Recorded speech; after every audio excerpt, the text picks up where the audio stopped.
on this very important hearing. Year after year, taxes rank as a top concern for small businesses.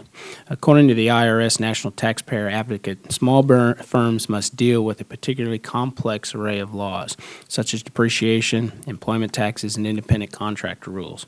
It is even more difficult for companies to operate when tax provisions are temporary because they cannot effectively budget or plan for the long term. Small businesses pay more per employee to comply with the Internal Revenue Code and often can't afford to hire tax experts to help them out. For small businesses, these are difficult times. Unemployment is rising, credit is tight, energy prices remain steep. Every expense is an added burden and can make the difference between whether a firm stays open or is forced to close.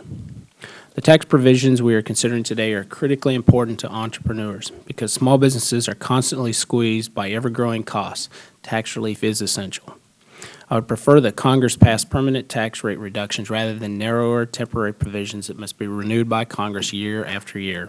I'm particularly concerned that we extend the 2001 and 2003 tax cuts. Although not the topic of this hearing, these provisions are scheduled to expire in 2010. If they do expire, working families will see their taxes increase and their prospects for employment decline. For entrepreneurs, these provisions are a necessary incentive to keep our economy moving. I support temporary tax relief, but we need to go further. Making the 2001-2003 tax benefits permanent would give small firms the confidence to purchase new equipment and hire more workers. That's why I introduced legislation to permanently extend the 2001-2003 provisions, and I hope Congress will act to provide this predictability for our nation's small businesses. Finally, a word about the alternative minimum tax, which has been called the most serious problem faced by taxpayers. The AMT hits many small business owners very hard. It reduces businesses' deductions, it's needlessly complex, and increases tax uncertainty.